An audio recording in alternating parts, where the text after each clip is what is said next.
Olá, gente! Sejam todos muito bem-vindos ao vídeo de hoje. Hoje falaremos aqui no canal Laura Nog sobre provas na Faculdade de Direito, trabalhos na Faculdade de Direito e todos os detalhes dentro disso.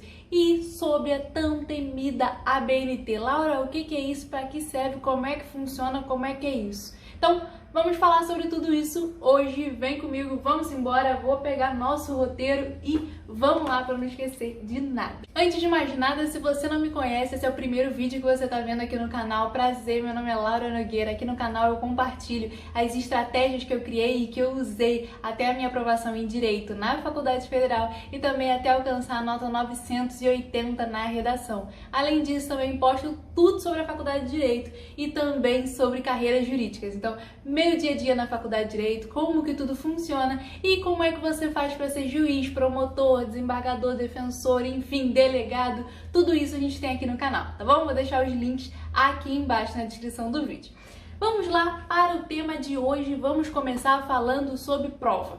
Que prova é um negócio que até hoje, passa semestre, vai passando semestre, até hoje me dá um friozinho na barriga, eu fico um pouco nervosa, fico um pouco tensa para poder fazer a prova, mas depois dá tudo certo. Mas, Laura, como são as provas na Faculdade de Direito? Então, gente, eu fui percebendo ao longo da faculdade que o estilo das provas foi mudando um pouco. Então, quando estava no início, na parte mais introdutória, nos primeiros semestres da faculdade, era de uma forma e agora já está ficando de outra, como é cobrado esse conteúdo, como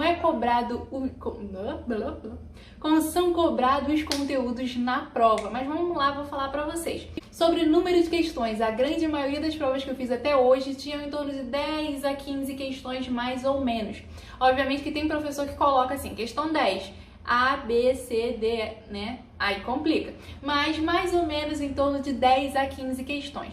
Sobre ser objetiva ou discursiva, ou seja, sendo de marcar ou de escrever. Isso varia muito de professor para professor, mas eu acho que a maioria das provas, não sei se é a maioria, mas boa parte das provas tinham os dois estilos de questões. Então, vamos dizer, 7 questões objetivas de marcar e 3 questões discursivas no final, que acabam valendo um pouquinho mais de ponto. Então, isso é uma coisa frequente, recorrente que aconteceu. Gente, muito importante lembrar que tudo que eu falo aqui no canal é baseado na minha experiência, na minha vivência na Faculdade de Direito. Então, nada é verdade absoluta, tá bom? É só baseado no meu ponto de vista e na minha experiência, fechou? Então, vamos lá. Então é isso, gente. Varia muito, mas é bem comum esse estilo que mescla os dois tipos de questão. Então, quando era presencialmente, era impressa a prova, né? A gente recebia as folhinhas bonitinho, o professor ficava olhando ali, vigiando para ninguém colar e também normalmente durava uma aula. Então, era normalmente essa a duração da prova, se eu não me engano, por aí. Normalmente é isso, uma aula. Mas lembra que eu te falei que a forma de cobrar o conteúdo na prova mudou do iniciozinho da faculdade até agora? Vou te contar agora o porquê. Bem no início da faculdade, as questões eram mais de conceituais, sabe? Cobrando conceito, cobrando uma explicação daquele conceito, até porque a gente não entrou muito em casos concretos, a gente ainda tá no fundamento, a gente ainda tá na base do direito, certo? Então, normalmente as questões cobravam isso, cobravam os conceitos ensinados, os fundamentos. Agora, grande parte das questões são de concurso, da OAB ou então de um caso concreto. Então, o professor na cabeça dele vai imaginar, vai criar um caso concreto para você e aí ele vai falar, por exemplo, na sua visão, sendo você o advogado, vou dar um exemplo mais palpável. Então, vamos lá, o professor vai criar e vai falar, João fez isso e aquilo, João comprou um imóvel, isso e aquilo, aconteceu isso e aquilo, e vai falar o caso todinho para você. No final, ele vai perguntar, você como sendo advogado do João, qual seria a sua orientação? O que você acha melhor fazer? Então, isso tá certo ou isso tá errado? Por quê? Justifique sua resposta, porque sempre tem um justifique sua resposta. Então, é basicamente isso. Então, muitas questões são de casos. Então, eles te dão um caso e a partir desse caso a gente vai falar o que é melhor fazer, qual o próximo passo a se fazer, enfim, de acordo com o que o comando da questão pediu. Mas qual é o próximo passo? Ou então, qual é a sua orientação sobre isso? Ou então, se esse conceito que foi dito tá certo ou tá errado? E por que? E justifique. E, gente, sobre correção de prova, varia muito de professor para professor. Tem professor que leva 1, 2 semanas para corrigir e tem professor que já posta o gabarito 30 minutos depois, que já faz tudo e pronto, enquanto resolvido.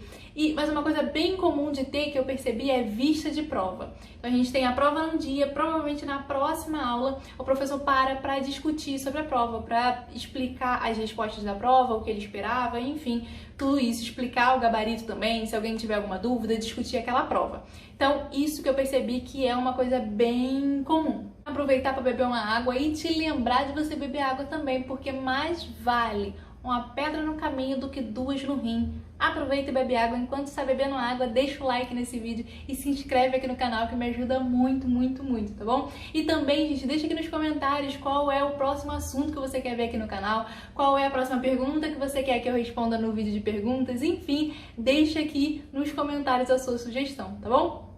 Vamos lá! Se você me segue lá no Instagram e você vê meu dia a dia, eu vou deixar o Instagram aqui embaixo pra vocês. Mas se você me segue por lá, você já me viu várias vezes nos stories reclamando sobre trabalho, não é mesmo? Então, porque, gente, é uma quantidade imensa de trabalho, né? Mas, Laura, quais são esses trabalhos? Que tanto de trabalho é esse? Quais são, então? Trabalho é uma composição de nota, então são trabalhos avaliativos.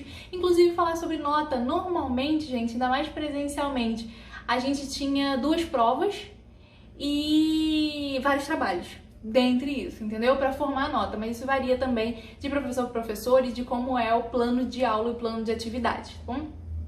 Mas vamos lá, quais são esses trabalhos? Anotei aqui uns tipos, gente, mas a gente tem tipos de trabalho que não acaba mais, mas anotei os mais comuns aqui. Fazendo o pódio, primeiro lugar de mais pedido é a resenha crítica. Porque, gente, é resenha crítica, que não, eu não sei se essa fase da faculdade, eu não sei se isso vai mudar no futuro, mas é resenha crítica que não acaba mais.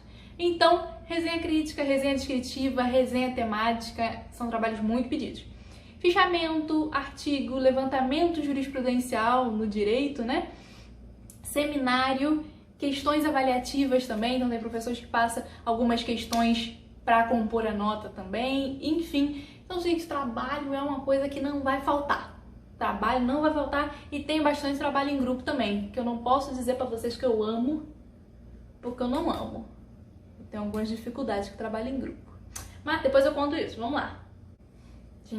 Gente, mas tá calor.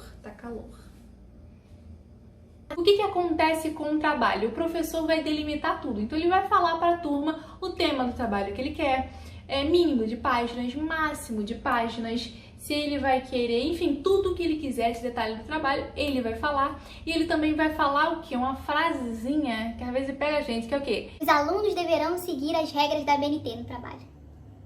Aí tu pensa, misericórdia, mas o que é a ABNT? Vamos falar sobre isso agora. A ABNT é a Associação Brasileira de Normas Técnicas. A Associação Brasileira de Normas Técnicas, que é a ABNT, ela cria regras e normas técnicas para inúmeras áreas do mercado. Então a gente não está falando só sobre faculdade aqui, a gente está falando sobre indústria, a gente está falando sobre área alimentícia. Então inúmeras regras eles criam para determinadas áreas do mercado, certo? Mas vamos falar sobre o que nos convém aqui neste vídeo, que é sobre faculdade. Falando de faculdade, falando sobre pesquisa científica, a gente está falando sobre ciência, certo? E para isso a gente precisa que todos os trabalhos feitos na academia, ou seja, na faculdade, no ramo acadêmico, sejam padronizados, certo? Para isso facilitar, gente, várias coisas. Por exemplo, vamos supor que você está fazendo uma iniciação científica e ao fim dela você vai publicar um artigo científico. Seu artigo vai ser publicado numa revista com vários outros artigos belíssimos. Aqueles artigos ali estarão escritos numa mesma estrutura, numa mesma forma, no mesmo padrão para serem lidos, sabe?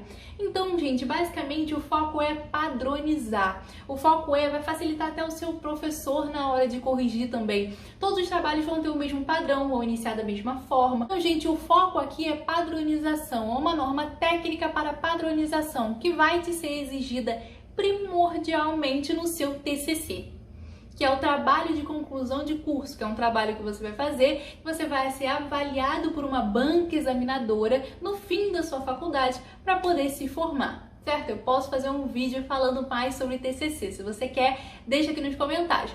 Mas enfim, não é só no TCC que isso vai te ser exigido, muito provavelmente alguns professores durante a sua graduação, se não a grande maioria, se não quase todos, vão te cobrar essa utilização das regras da ABNT durante os trabalhos da faculdade, conforme for fluindo a faculdade. Vamos supor, vou te dar um exemplo do que essa norma da ABNT diz, além de várias outras coisas, mas eu vou te dar um exemplo. Quando você está escrevendo, por exemplo, um artigo, você vai usar um trecho de um livro, certo? Vou pegar aqui um livro de Direito Civil do Carlos Roberto Gonçalves. Vou pegar um trecho dele e vou botar aqui no meu artigo, no meu trabalho, porque aquilo corrobora com o que eu estou dizendo, enfim.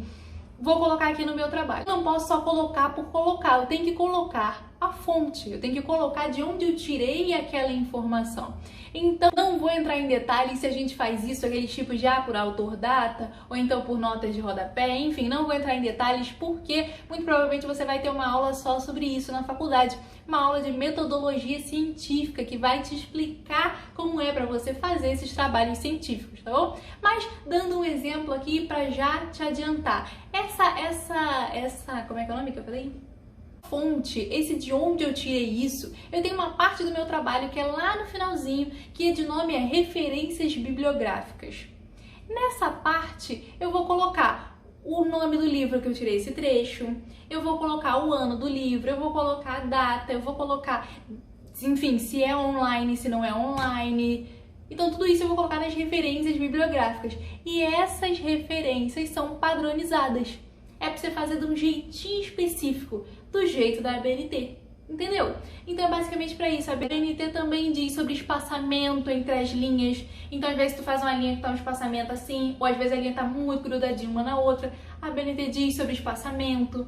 A ABNT diz sobre espaçamento entre os parágrafos, sobre tamanho da letra, tipo de fonte, entendeu? Então é para deixar tudo padronizado, com as mesmas fontes, com o mesmo tamanho, com a mesma divisão e estrutura do trabalho.